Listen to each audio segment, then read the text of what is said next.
అందరికీ శనార్థులు మార్నింగ్ ముచ్చట్లకి స్వాగతం. ఇక మన మార్నింగ్ ముచ్చట్ల ప్రోగ్రాం మీ ఇండ్లల్లా మీ మనసులల్లా ఎంత గట్టిగా జాగ సంపాదించుకుందో చెప్పడానికి మాటలు సరిపోతలేవు.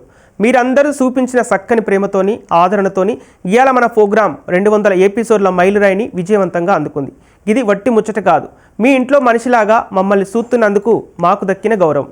ఈ సంతోష సమయంలో రోజు పొద్దుగాలనే లేచి ఎండనక వాననక కట్టపడి మీకు మంచి ముచ్చట్లను కబుర్లను అందిస్తున్న మా టీం మెంబర్స్ అందరికీ పేరు పేరున ధన్యవాదాలు. వాళ్ళ కట్టం లేకపోతే ఈ సక్సెస్ సాధ్యం కాకుండే. అన్నింటికంటే ముఖ్యంగా టీవీల ముందట ఫోన్ల ముందట కూర్చొని మమ్మల్ని గుండెల్లో పెట్టుకున్న మా చక్కని ప్రేక్షక దేవులకు నా శనార్థులు. ఈ ప్రయాణం ఇక్కడితో ఆగేది కాదు, మున్ముందు కూడా గిదే జోస్తో గిదే ఉత్సాహంతో మన ప్రయాణాన్ని గిట్లనే సాగేలా చేద్దాం. ఇక లేట్ చేయకుండా గియాల్టీ స్పెషల్ ముచ్చటను మొదలు పెడదామా? ఇక ఈ రోజు జూలై 21 అనగానే మనకు గిర్రున యాదికొచ్చేది ఏంటంటే చందమామ. చిన్నప్పుడు బువ్వ తినిపిస్తా చందమామ రావే జాబిలు రావే అని మన అవ్వలు అమ్మలు చూపించిన గా చందమామ మీదికి మనిషి పోయి అడుగుపెట్టిన రోజు ఈ రోజే. మరి 1969లో అపోలో 11వ యాత్రల మనుషులు తొలిసారి చందమామ మీద కాలెట్టి చరిత్ర సృష్టించిండ్రు. అందుకే మన ఐక్యరాజ్య సమితి కూడా ఈ ముచ్చటను యాద్ చేసుకుంటా ప్రతి ఏడు జూలై 21న అంతర్జాతీయ మూన్ డేగా జరపాలని డిసైడ్ చేసింది. అసలు ఈ రోజు ఏం చేస్తారంటే అంతరిక్ష పరిశోధనలు ఎట్లుండాలి, సైన్స్ ఎట్లా పెరగాలి, లోకమంతా శాంతితో అంతరిక్షాన్ని ఎట్లా వాడుకోవాలనే ముచ్చట్ల మీద అందరికీ ఒక అవగాహన తెస్తారన్నమాట. ఇక ఈ ముచ్చట్లతో మీ మెదడుకు మీద పెట్టే క్వశ్చన్లు ఎట్లాగో ఉంటుంది కదా, గదేందో శుద్ధం పాండ్రి. ఎప్పుడు సంపద కలిగినా అప్పుడు బంధువులు వస్తారు. ఈ పద్యం ద్వారా బద్దెన ఏ సామాజిక విశ్లేషణ చేస్తున్నారు? ఆప్షన్ ఏ, చెరువులు నిండితే ఊరు బాగుంటుంది. ఆప్షన్ బి, ప్రజలు ఎక్కువగా లాభం ఉన్న చోటుకి చేరతారు. ఆప్షన్ సి, బంధుత్వం అనేది కేవలం ప్రేమపైనే ఆధారపడి ఉంటుంది. ఆప్షన్ డి, సంపద ఉన్నప్పుడు బంధువులను దూరం పెట్టాలి. ఈ ప్రశ్నకు సరైన సమాధానం ప్రోగ్రామ్ ఎండింగ్లో రివీల్ చేస్తాము. అప్పటి వరకు మీరు చూస్తూనే ఉండండి మార్నింగ్ ముచ్చట్లు. ఇక ఈ లోకంలో పైసలు సంపాదించవచ్చు, ఇండ్లు కట్టవచ్చు, కానీ ఒక మంచి దోస్తును నమ్మకమైన మనుషులను సంపాదించుకోవడం ఉందే, గది అన్నింటికంటే పెద్ద ఆస్తి కదా. అసలు మనిషి అన్నాక ఒంటరిగా బతకలేడు. సుఖమన్నా దుఃఖమన్నా పంచుకోవడానికి పక్కన ఒక మనిషి ఉండాలి. రక్త సంబంధాలు మనకు పుట్టుకతోనే వస్తే మనలాంటోళ్లకు మనసున్నకు నచ్చినోళ్లను వెతుక్కున్న బంధమే దోస్తాన. ఒకరినొకరు నమ్మటం, కష్టం వస్తే నేనున్నానని భరోసా ఇవ్వటం, ఇదే కదా అసలైన మానవ సంబంధం అంటే. కానీ ఈ బిజీ లైఫ్లా ఫోన్లల్లో మునిగిపోయి మనకు తెలియకుండానే మనుషులకు దూరం అయిపోతున్నామా? అసలు ఈ బంధాలు ఎట్లా గట్టిపడతాయి? ఒకరి మనసుని ఇంకొకరు ఎట్లా అర్థం చేసుకోవాలి? ఈరోజు ఫేమస్ ఎక్స్పర్ట్ జేవి శ్రీరామ్ గారు మనతో రెడీగా ఉన్నారు. స్నేహం మానవ సంబంధాలనే ముచ్చట మీద ఆయనతో మాట్లాడి మరిన్ని ముచ్చట్లు తెలుసుకుందాం పాండ్రి.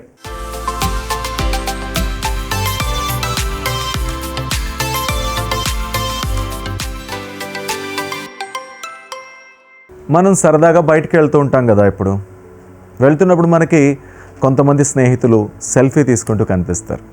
కొంతమంది భుజాలపైన చేతులు వేసుకొని నడుచుకుంటూ మాట్లాడుకుంటూ వెళ్ళిపోతుంటారు, అలాంటి వాళ్ళు కనిపిస్తారు.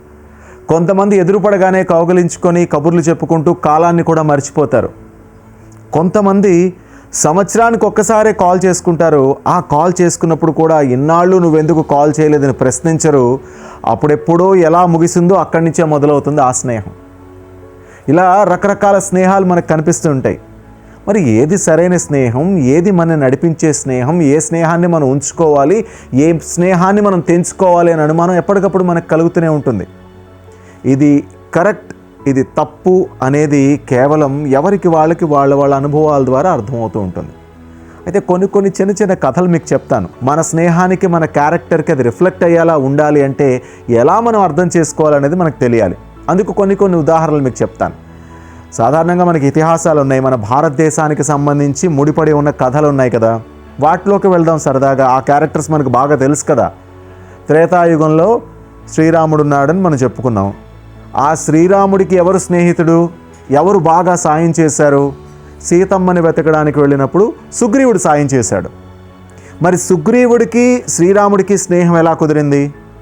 సుగ్రీవుడు ఒక కష్టంతో ఉన్నాడు, శ్రీరాముడు ఒక కష్టంతో ఉన్నాడు. ఇద్దరు కష్టాలు చెప్పుకున్నారు. ఒకరి కష్టాన్ని ఇంకొకరు తీర్చడానికి సహాయపడ్డారు. సుగ్రీవుడికి వచ్చిన కష్టం వాలి రూపంలో, తన అన్న రూపంలో వచ్చింది. రాముడికి రావణాసురుడి రూపంలో అమ్మని ఎత్తుకుపోయారు, సీతమ్మని ఎత్తుకుపోయారు అనే కష్టం వచ్చింది. ఈ రెండిటికి సాయం ఒకరికొకరు కావాలి.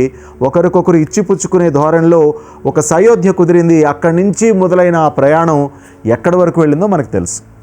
ఇక కొంచెం ముందుకు వస్తే ఇంకో యుగం కూడా మనకు తెలుసు, ద్వాపర యుగం. శ్రీకృష్ణుడి గురించి కథలు చెప్తారు కదా. సరే, శ్రీకృష్ణుడి కథలో మనకి బెస్ట్ ఫ్రెండ్షిప్ అనగానే మనకు బాగా గుర్తొచ్చే కథ ఎవరు? కుచేలుడు అని చెప్తారు అందరూ కదా. కుచేలుడు అంటే ఎవరు? ఆ కథ గురించి కొంచెం మాట్లాడుకుందాం. ఎందుకంటే ఈ కథలో మనకి మిత్ర లాభం, మిత్ర భేదం ఇలాంటి విషయాలన్నీ మనకి విష్ణు శర్మ గారు చెప్పినట్టు పంచతంత్రంలో కానీ ఇతరత్ర చెప్పినట్టు కాకుండా కొంచెం కొత్తగా కనిపిస్తుంది ఇక్కడ. ఈ మిత్రత్వం అనేది, మిత్ర ధర్మం కనిపిస్తుంది ఇక్కడ భేదాలు లాభాలు కాదు, మిత్ర ధర్మం కనిపిస్తుంది. శ్రీకృష్ణుడు కుచేలుడు చిన్ననాటి స్నేహితులు. కుచేలుడు చాలా పేదరికంలో ఉన్నాడు. ఈ కథ మనకు బాగా తెలుసు. ఆయన్ని కుచేలుడు అని ఎందుకంటారు? చేలము అంటే వస్త్రము, కుచేలము అంటే చినిగిపోయిన వస్త్రం. ఎప్పుడూ చినిగిపోయిన వస్త్రాలనే కట్టుకునేంత దారిద్ర్యాన్ని అనుభవిస్తున్నాడట ఆయన ఆత్మజ్ఞాని అని చెప్తారు ఆ కథలో. అంటే ఆత్మజ్ఞాని అంటే దైవాన్ని తాను తెలుసుకొని తనలో ఉన్న దైవాన్ని తాను గుర్తించాడు కాబట్టి తనకి వస్తువులతో అవసరం లేదని. కానీ పాప ఆయనకి పెళ్ళయింది, ఆయనకు భార్య ఉంది, పిల్లలు ఉన్నారు. మరి వాళ్ళందరూ ఆత్మజ్ఞానులు కాదు కదా. వాళ్ళకి ఆకలేస్తుంది, బట్టలు కట్టుకోవాలనిపిస్తుంది, అందరిలాగే అన్ని సుఖాలను అనుభవించాలనిపిస్తుంది కదా. సో ఆ పేదరికం భార్యని బాగా కొంగదీసింది. పిల్లలకు ఒక పూట కూడా భోజనం పెట్టలేకపోతున్నామే అని. భార్య వచ్చి అడిగింది కుచేలుణ్ణి, సుధాముడు ఆయన నిజానికి ఆయనకి పెట్టుకున్న పేరు. మీరు శ్రీకృష్ణ వారు కలిసి ఆశ్రమంలో గురువు దగ్గర ఒకేసారి విద్యాభ్యాసం చేశారు కదా, మీ స్నేహం ఎప్పటిదో కదా. ఆయన పెద్ద ద్వారక నిర్మించుకున్నాడు, సిరి సంపదలతో తొలదూగుతున్నాడు. శ్రీకృష్ణుని రాజు అనకూడదు, వాళ్ళకి రాజరికం చేసే అర్హత లేదని అదే కథలో చెప్తారు మనకి. కాబట్టి రాజు అనొద్దు, ఆయన తన వారందరినీ పెట్టుకొని ద్వారకని ఏలుతున్నాడు అంతే. సో ఉగ్రసేన మహారాజు ఆయన తాతగారు ఉంటారు, ఆయన రాజ్యానికి రాజు అని చెప్పుకుంటారు. ఇవన్నీ మనం పక్కన పెడదాం. మళ్ళీ మన కథలో ఒక మెయిన్ కథలోకి వద్దాం. సో భార్య కుచేలుడికి చెప్తుందనమాట, మీరు వెళ్ళి శ్రీకృష్ణుని ఎందుకు కలవకూడదు, కలిసి ఆయన ఎందుకు అభ్యర్థించకూడదు అని. అసలు మిమ్మల్ని వెళ్తే గుర్తిస్తాడా శ్రీకృష్ణుడు అని కూడా అడుగుతుంది. అంటే సుధాముడు కుచేలుడు చెప్తాడు, నా స్నేహితుడు, నా స్నేహం మీద నాకు చాలా నమ్మకం ఉంది. ఎన్నో సంవత్సరాలైంది నా స్నేహితుడిని కలిసి, కానీ ఖచ్చితంగా నా స్నేహితుడు నన్ను గుర్తుపడతాడు అని చెప్తాడు. సరే అయితే వెళ్ళండి, వెళ్ళి కలవండి మీ స్నేహితుడిని, కలిసి రండి. ఏమైనా కొంచెం మంచి జరిగితే మన పిల్లలకి కడుపు నిండా భోజనమైనా పెట్టగలుగుతాం కదా అంటుంది. అంటే సరే అని బయలుదేరదాం అనుకున్న సమయంలో ఉట్టి చేతులతో వెళ్ళకూడదు. చిన్నపిల్లల దగ్గరికి, పెద్దవాళ్ళ దగ్గరికి, స్నేహితుల దగ్గరికి, ఎవరైనా కొత్త వారి దగ్గరికి వెళ్ళినప్పుడు ఉత్తి చేతులతో వెళ్ళకూడదట, ధర్మం అది కూడా. సో మరి అలా మీరు ఉత్తి చేతులతో వెళ్ళకూడదు కాబట్టి మన ఇంట్లో ఏమీ లేవు, కటిక దారిద్ర్యంలో ఉన్నాం. కాకపోతే ఒక గుప్పెడు అటుకులు ఓ డబ్బాలో ఉండిపోయాయి. అవి ఎవరికీ సరిపోవని అలా ఉండిపోయాయి. ఆ గుప్పెడు అటుకులు మీకు ఇస్తానని చెప్పి ఆ గుప్పెడు అటుకులు ఆ చిలిగిపోయిన తువ్వాల్లో కట్టి ఆయనకి ఇస్తే ఆయన పట్టుకొని బయలుదేరతాడు. నడుచుకుంటూ పాపం వెళ్తాడు. వెళ్ళి ద్వారకను చూశాడు, చాలా ఆశ్చర్యం పొందాడు. అబ్బా ఎంత భారీగా ఉంది అనుకున్నాడు. ఆ కట్టడాలన్నీ చూశాడు, ఐశ్వర్యాన్ని చూశాడు. కృష్ణ మందిరం ముందుకు వెళ్తాడు. కృష్ణుడి రాజభవనంలో నుంచి వస్తున్న కొంతమంది ఆడవారిని చూసి ఆశ్చర్యపోతాడు. వాళ్ళు కేజీలు బంగారం నగలు వేసుకొని ఉన్నారట. వాళ్ళని చూసి ఎవరు వీళ్ళు, కృష్ణుడి భార్యలా బంధువులా అని అడిగితే కాదు, పని వాళ్ళని చెప్తారు. పని వాళ్ళే ఇలా ఉన్నారంటే కృష్ణుడు ఎలా ఉన్నాడు అనుకుంటాడట. అనుకొని లోపలికి వెళ్తాడు. వెళ్ళి ద్వారపాలకులకి ఏం చెప్తాడంటే, నేను కృష్ణుడి స్నేహితుడిని, ఆయన్ని కలవడానికి వచ్చాను. వాళ్ళు ఎగాదగా చూస్తారు. ఈ చిరిగిపోయిన పంచ, తిరిగిపోయిన తువ్వాలు, ఒంటి మీద నూలు జంధ్యం పోగు తప్ప ఏమీ లేదు ఈయనకి. మొత్తం మట్టి కొట్టుకుపోయి ఉన్నాడు, ఎక్కడి నుంచి వచ్చాడో తెలియదు. ఈయనేమో సడన్గా వచ్చి శ్రీకృష్ణుడి ఫ్రెండ్ అంటాడు. ఈయనకి అపాయింట్మెంట్ ఇవ్వాలా వద్దా అని అనుమానపడి, సరే మన ధర్మం మనం చేద్దాం, లోపలికి వెళ్ళి శ్రీకృష్ణుడికి చెప్తారు. శ్రీకృష్ణుడు కుచేలుడు లేదా సుధాముడు అనే పేరు వినగానే తన భార్యతో కలిసి అంతఃపురంలో, తన అంతరంగ మందిరంలో రుక్మిణీదేవితో కలిసి ఉంటాడు. అక్కడ బెడ్ మీద పడుకొని మాట్లాడుతుంటాడు. అలాంటి సమయంలో ఈ పేరు వినగానే ఒక్కసారి ఇలా చూస్తాడట. చూడగానే గదిలోంచి స్ట్రైట్గా వీధి కనిపిస్తోందట. అక్కడ కుచేలుని చూడగానే ఒక్క ఉదుటున దిగి, మంచం దిగి పరిగెట్టుకుంటూ కుచేలా ఎలా ఉన్నావు నా మిత్రమా, వచ్చావా అని గబగబ పరిగెట్టుకుంటూ వెళ్ళిపోతాడు. ఇవన్నీ చూసి కుచేలుడు ఆశ్చర్యపోతాడు. అసలు నా మిత్రుడు, ఎంత ప్రేమ, ఎంత కరుణ, ఇంత మిత్రత్వం అని.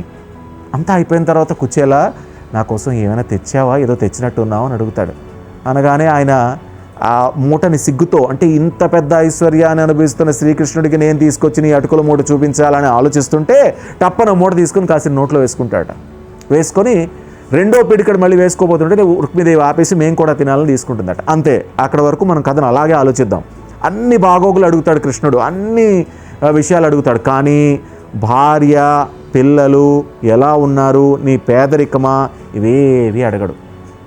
అతనంత పేదరికంలో ఉన్నా కూడా చాలా ప్రేమగా దగ్గర తీర్చుకొని అన్నీ చేసి రాత్రి పడుకోబెట్టి ఉదయం మళ్ళీ రథంలో వెళ్ళిపో అంటే వద్దొద్దు, నేను నడుచుకునే వెళ్తాను, నేను ఎలా వచ్చానో అలాగే వెళ్తానని కుచేలుడు మళ్ళీ తన పాత బట్టలు వేసుకొని బయలుదేరిపోతాడు సెలవు తీసుకొని. గుమ్మం వరకు వచ్చి బాయ్ చెప్పి పంపిస్తాడు. ఇప్పుడు కుచేలుడు ఏం చేశాడు, కృష్ణుడు ఏం చేశాడు ఒకసారి చూద్దాం.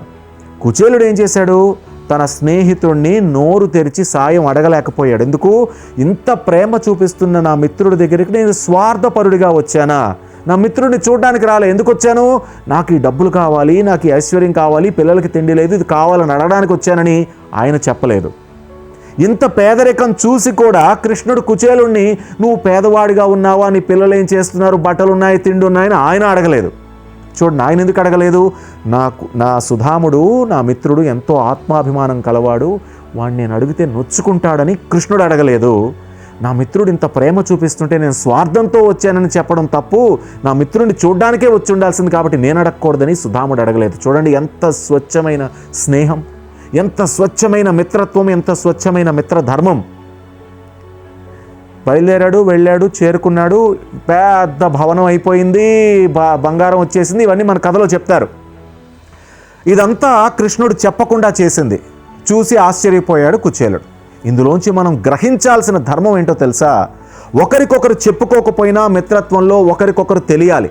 అప్పుడు అది సహజమైన మిత్రత్వం. మనం ఫ్రీక్వెన్సీ మ్యాచ్ అని, ఇద్దరిది ఒకే టైప్ ఆలోచనని, ఇద్దరు ఒకేలా ఉంటేనే ఫ్రెండ్స్ అని, ఇదంతా పొరపాటు. మన స్వాతంత్ర సంగ్రామం తీసుకోండి, సుభాష్ చంద్రబోస్ గారు, ఠాగూర్ ఇద్దరు మంచి ఫ్రెండ్స్. ఠాగూర్ గారు కొంచెం పెద్ద, దేశ్ నాయక్ అనే ఒక బిరుదును కూడా సుభాష్ చంద్రబోస్కి ఇచ్చింది ఠాగూరే. కానీ ఠాగూర్ ఏ రోజు సుభాష్ చంద్రబోస్ యొక్క ఐడియాలజీతో ఏకీభవించలేదు. నువ్వు మిలిటరీ మార్గంలో వెళ్తానంటే వద్దు, అలా పనికిరాదు, మనం ఈ శాంతియుత మార్గంలోనే వెళ్ళాలని ఠాగూర్ అన్నారు. దాన్నేమో బోస్ విభేదించారు. ఈ విషయంలో ఐడియాలజికల్ విభేదాలు ఉండొచ్చు కానీ ఇద్దరు స్నేహితులు. మన ఇద్దరి మధ్యన ఐడియాలజికల్గా భేదాలు ఉండొచ్చు కానీ మన స్నేహానికి మాత్రం అది అడ్డు కాదు అని. అక్కడ కుచేలుడు కథ తీసుకున్నా, అంతకుముందు రాముడి కథ తీసుకున్నా, ఇప్పుడు చంద్రబోస్ కథ తీసుకున్నా, చాణక్యుడు, చంద్రగుప్తుడి కథ తీసుకున్నా, ఇందులో ఒక ధర్మం మనకు కనిపిస్తుంది. స్నేహాలు చేయండి, ఎలాంటి స్నేహం ఉండాలో గమనించండి, గుర్తించండి, స్నేహ ధర్మాన్ని పాటించండి.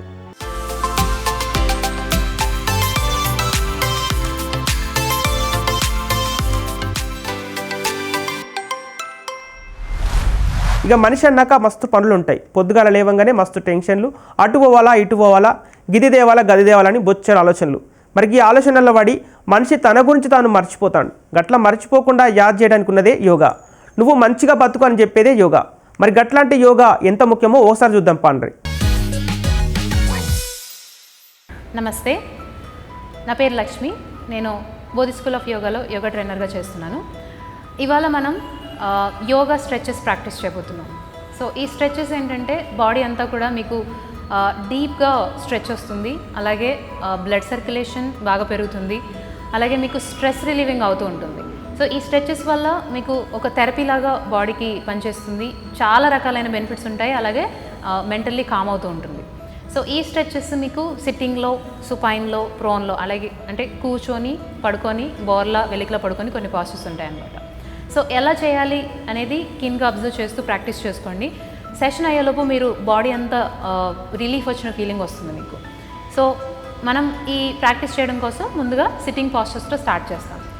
స్టార్ట్ చేయడానికి ముందుగా చిన్న చిన్న జాయింట్ రొటేషన్స్ చేసుకుంటే కనుక బాడీ కొంచెం లూజన్ అవుతుంది. తర్వాత మనం స్ట్రెచెస్లోకి ఎంటర్ అవుతాం. సో ముందుగా మీరు సిట్టింగ్ పాస్చర్ నుంచి 2 లెగ్స్ ముందుకు స్ట్రెచ్ చేసి దండాసనంలోకి రావాలి. ఇక్కడ నుంచి 2 లెగ్స్ అపార్ట్ చేసుకొని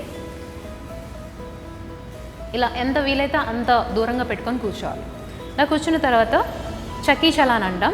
2 చేతుల్ని ఇలా ఇంటర్లాక్ చేసుకొని మీ అప్పర్ బాడీని రొటేట్ చేస్తూ ఉండాలి. సో ఇలా రొటేట్ చేస్తూ గాలి వదులుతూ, గాలి పీల్చుకుంటూ వెనక్కి రావాలి. గాలి వదులుతూ ముందుకు వెళ్ళాలి, గాలి పీల్చుకుంటూ ముందుకు వెళ్ళాలి.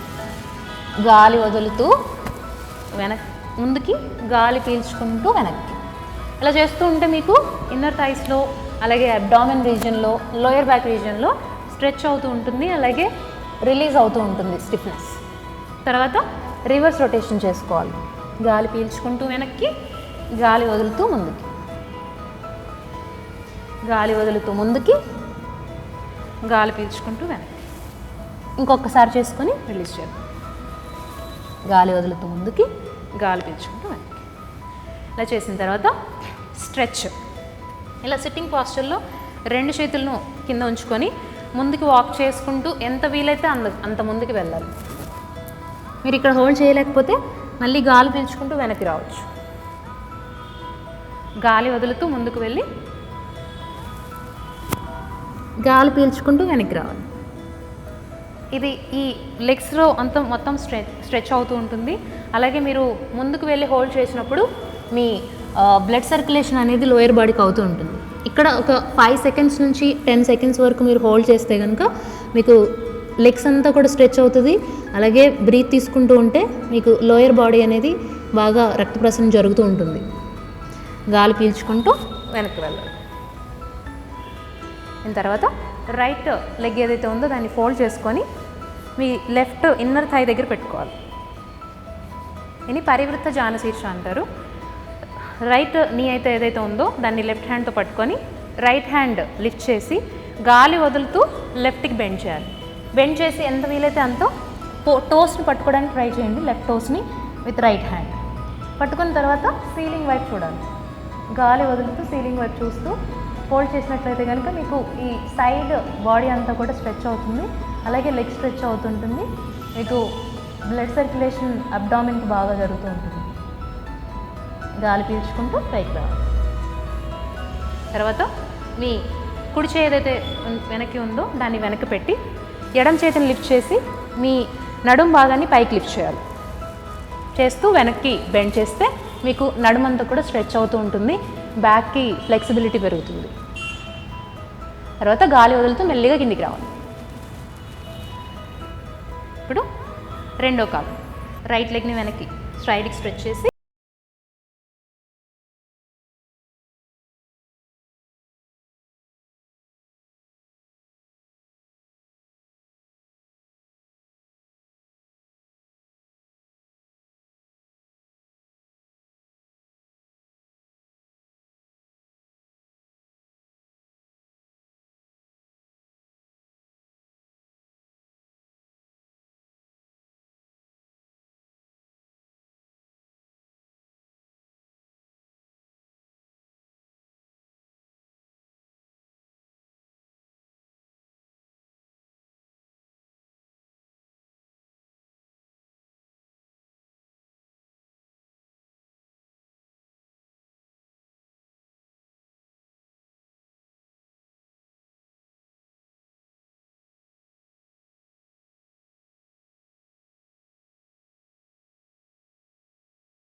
సైడ్కి స్ట్రెచ్ చేసి 2 నీస్ని కిందికి నేల వైపు ప్రెస్ చేస్తుంటే కనుక మీకు ఇన్నర్ థై స్ట్రెచ్ అవుతూ ఉంటుంది.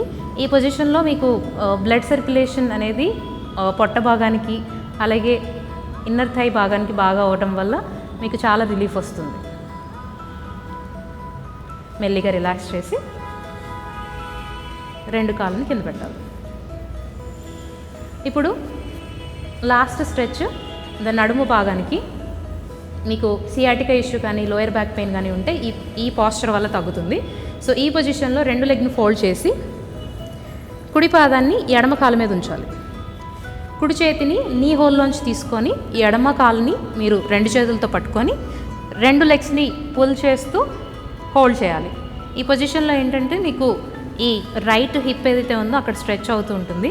మీకు అక్కడ ఏదైనా స్టిఫ్నెస్ ఏదైనా రిలీజ్ అవ్వాలంటే ఈ పాస్చర్ వల్ల రిలాక్స్డ్ ఫీలింగ్ వస్తుందన్నమాట. తర్వాత మెల్లిగా కుడి పాదాన్ని రిలాక్స్ చేసి అదేవిధంగా ఎడమ వైపు చేయాలి.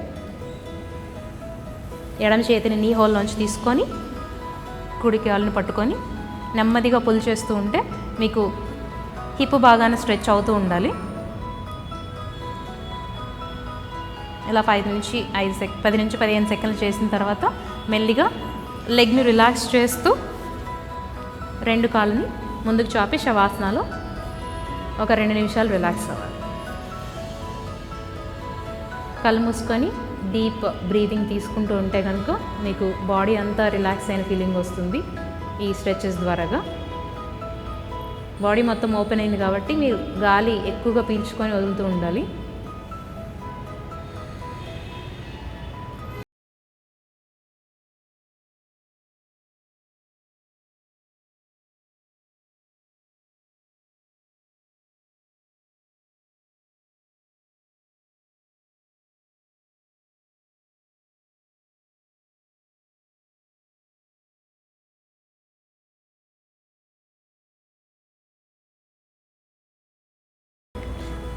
గాలి వదులుతూ 2 కళ్ళను ఓపెన్ చేయాలి.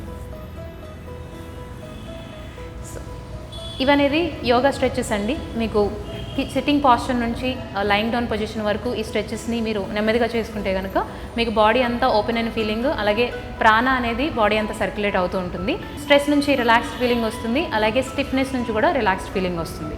సో వీటిని రెగ్యులర్గా ప్రాక్టీస్ చేయడానికి ట్రై చేయండి. మరొక సెషన్లో మళ్ళీ కలుద్దాం.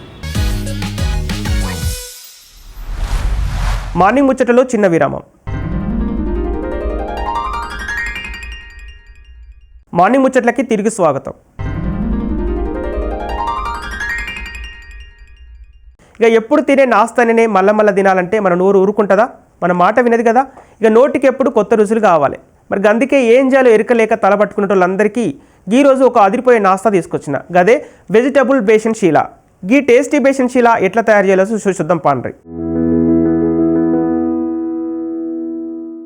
నమస్తే, స్మార్ట్ బ్రేక్ఫాస్ట్ సెగ్మెంట్కి స్వాగతం.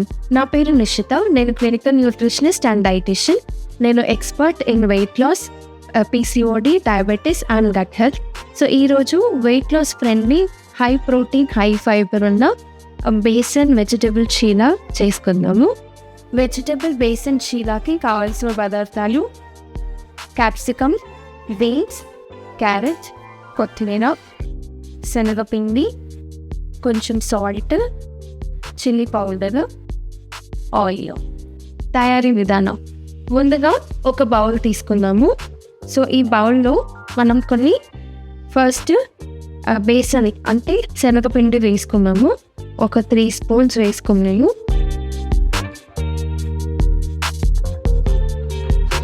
ఇందులోకి మనం కొంచెం సాల్ట్, 1/2 స్పూన్,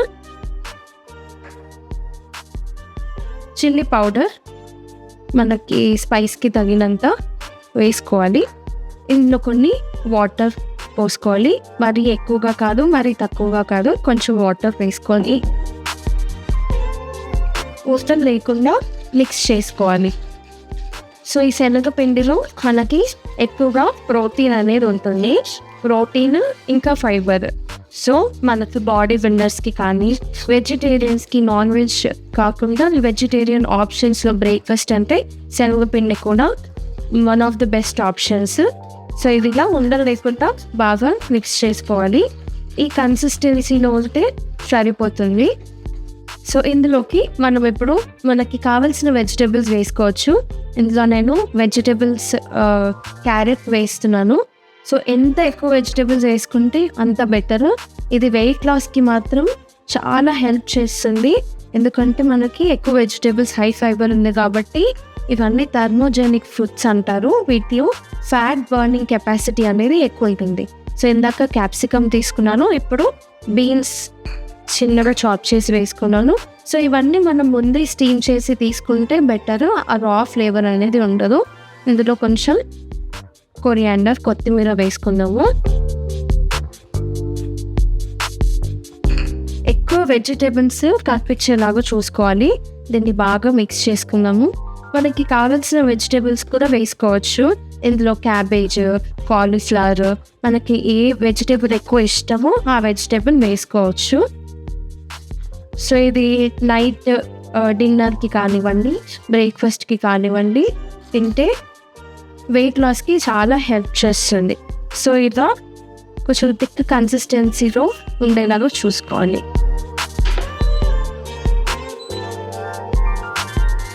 సో స్టవ్ పైన ప్యాన్ పెట్టుకుందాము. ప్యాన్ పైన కొంచెం ఆయిల్ వేసుకోవాలి. లైట్గా ఆయిల్ వేసుకొని స్ప్రెడ్ చేసుకోవాలి ఆనియన్. స్టవ్ ఆయిల్ని బాగా స్ప్రెడ్ చేసుకుంటే మనకి ప్యాన్కి స్టిక్ అవ్వకుండా ఉంటుంది అన్నమాట.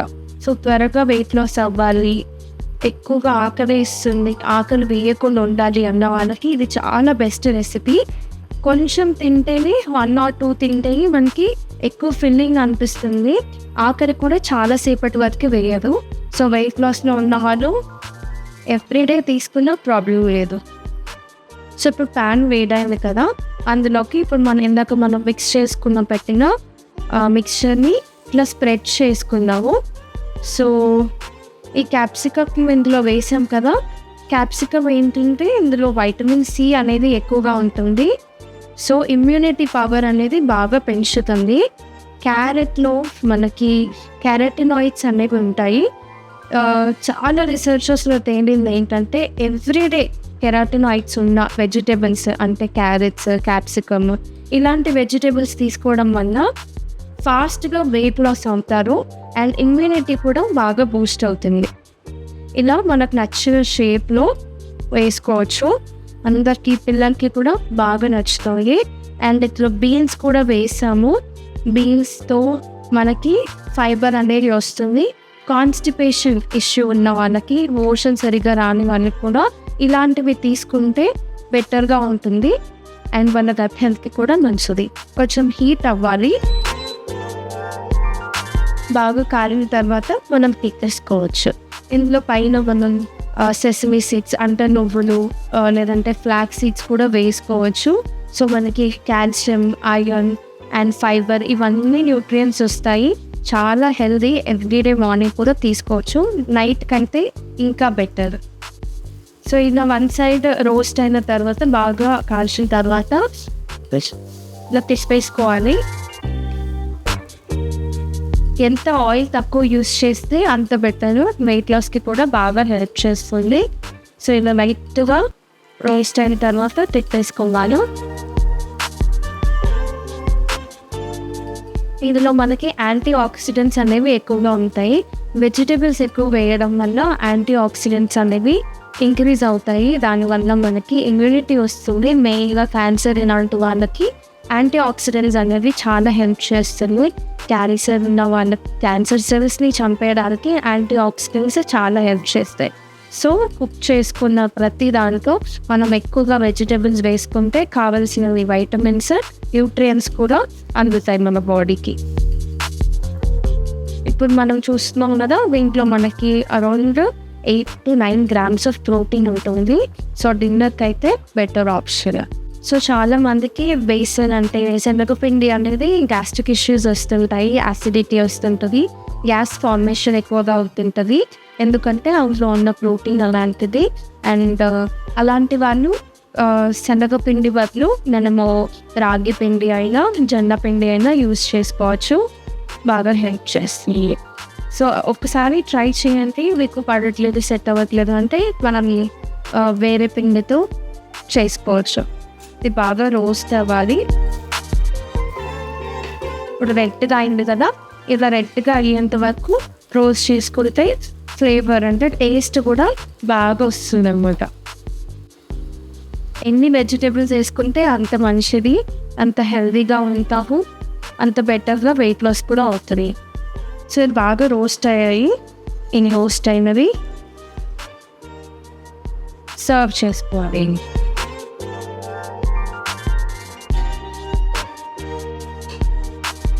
గార్నిషింగ్కి కొరియాండర్ వేసుకుని కొంచెం ఆనియన్ కూడా మనం సాలెడ్ లాగా పెట్టుకోవచ్చు. సో దీనివల్ల మనకి ప్రీబయోటిక్ అనేది ఇంక్రీజ్ అవుతుంది. మనం గ్రీన్ చట్నీతో కానీ అలానే కానీ తీసుకోవచ్చు.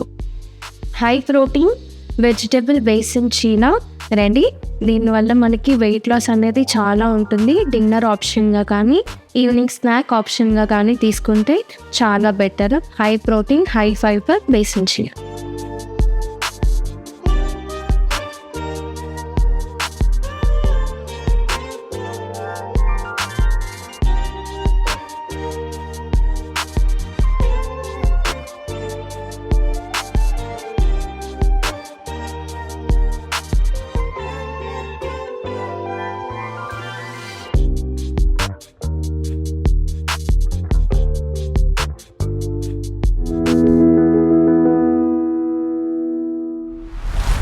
ఇక మన తెలంగాణ నేల అంటేనే పోరాటాలకు గడ్డ, అంతకుమించి అపురూపమైన చరిత్రకు అడ్డ. మట్టిని దవ్వితే బొగ్గు దొరుకుతుంది అనుకుంటాం, కానీ మన దగ్గర మట్టిని దవ్వితేనే మన పూర్వీకుల గొప్పతనం బయటపడుతుంది. గట్లనే కరీంనగర్ జిల్లాలోని పెద్దబంకూరు గ్రామం ఇప్పుడు ప్రపంచ దృష్టిని ఆకర్షిస్తోంది. ఇప్పుడు పురావస్తు శాఖ చేసిన తవ్వకాల శాతవాహనుల కాలం నాటి అద్భుతాలు కూడా బయటపడ్డాయి. గప్పట్లోనే వాళ్ళు ఇటుకలతో ఎట్లాంటి ఇండ్లు కట్టుకున్నారు, వాళ్ళు వాడిన గిన్నెలు నాణ్యాలు ఒక్కటేంటి, వాళ్ళ జీవన విధానమే కళ్ళకు కట్టినట్లు కనిపిస్తుంది. మనకంటే వేల ఏళ్ళ ముందే మనోళ్ళు ఎంత టెక్నాలజీతో బతికిల్లో చూస్తే ముక్కున వేలు వేల్చుకోవాల్సిందే. గివిటి గురించి మన archaeology department deputy director Nagaraj sir ఇంకొన్ని ముచ్చట్లు చెప్తారు. అవి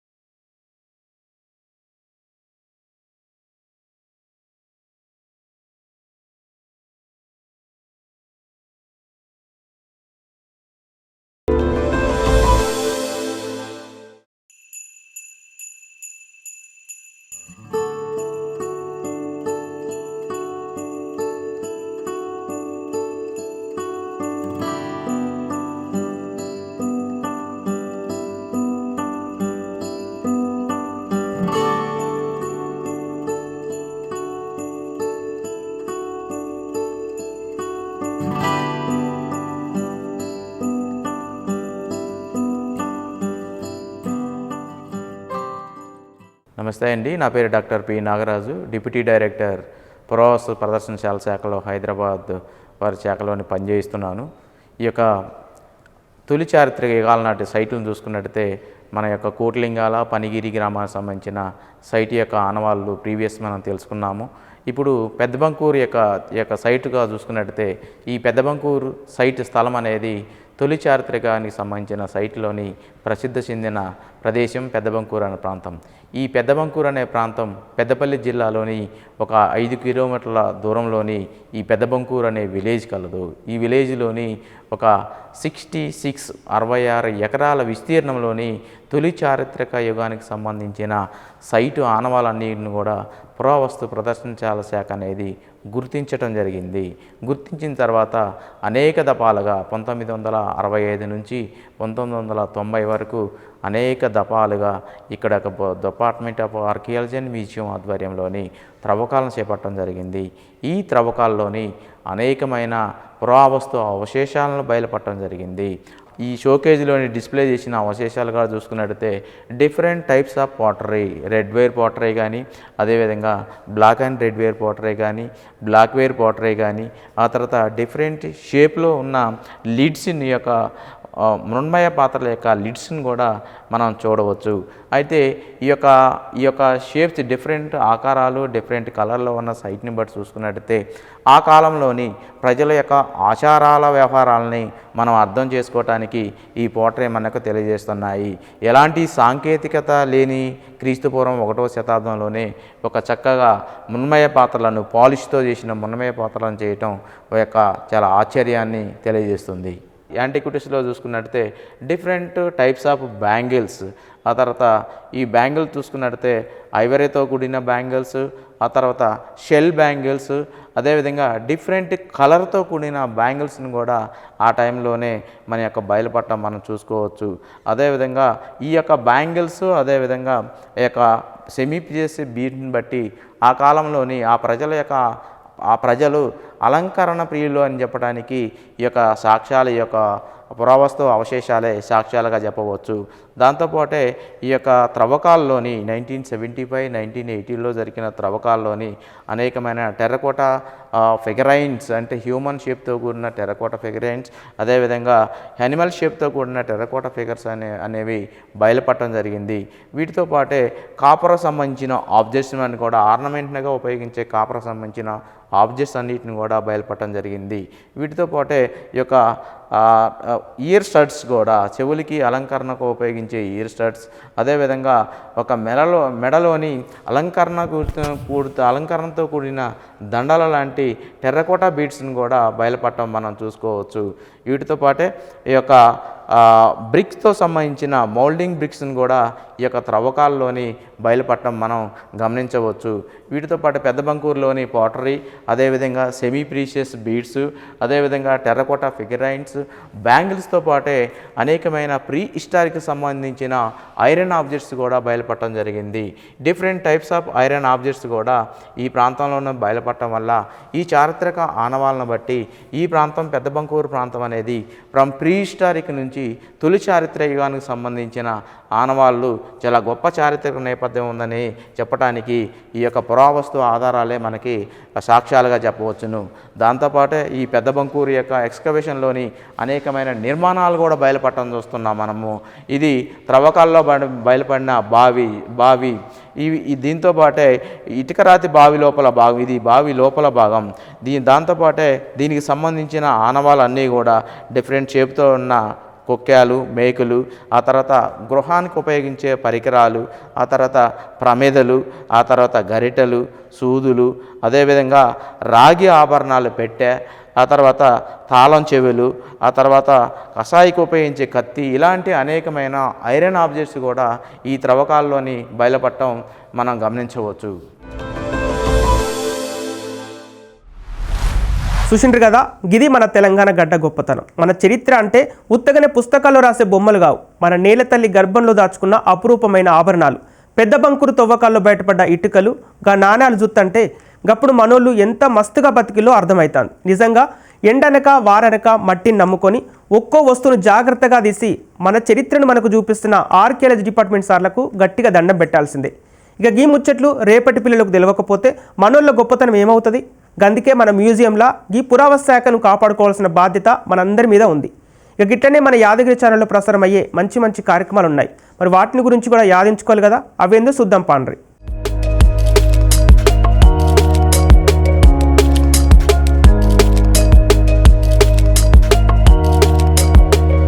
ఈరోజు దూరదర్శన్లో ప్రసారం అయ్యే ముఖ్య కార్యక్రమాలు: ఉదయం 9 గంటలకు హాలీవుడ్ సినిమాలో భాగంగా ఆర్కాడియన్ సినిమా, ఉదయం 11 గంటలకు జీవనరేఖ కార్యక్రమంలో క్యాన్సర్ అవగాహన గురించి వివరిస్తారు.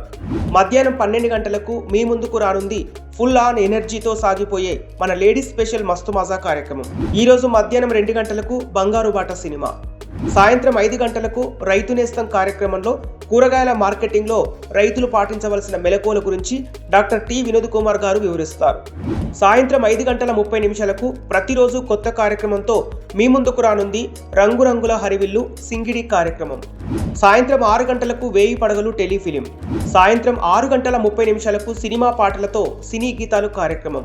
రాత్రి 8 గంటలకు మంచి హాస్యభరితమైన సీన్స్తో మిమ్మల్ని అందరినీ కడుపుబ్బా నవ్వించే ప్రత్యేక కార్యక్రమం నవ్వు నవ్వించు.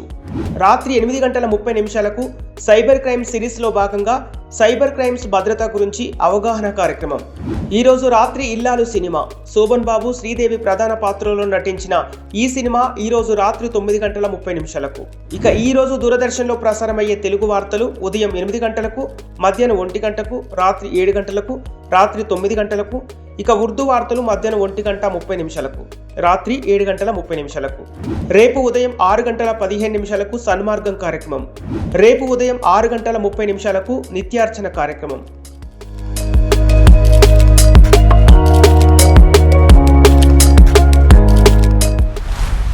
ఈరోజు మన మార్నింగ్ ముచ్చట్లోని క్విజ్ ప్రశ్న: ఎప్పుడు సంపద కలిగినా అప్పుడు బంధువులు వస్తారు. ఈ పద్యం ద్వారా బద్దెన ఏ సామాజిక విశ్లేషణ చేస్తున్నారు?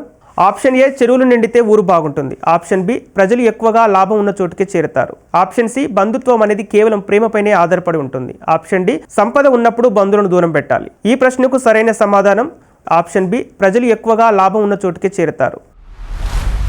ఇక నేను తీసుకొచ్చిన ముచ్చట్లు మంచిగా ఉన్నాయి కదా. ఇక మన మార్నింగ్ ముచ్చట్ల ప్రోగ్రామ్ గురించి మీ సలహాలు సూచనలు మాకు మెయిల్ చేయండి. మా మెయిల్ ఐడి programs.ddyaadagiri@gmail.com. ఇక గిట్లనే రేపు పొద్దుగాల వచ్చే మార్నింగ్ ముచ్చట్లో మళ్ళీ కలుద్దాం. అప్పటి వరకు జరంత పైలం.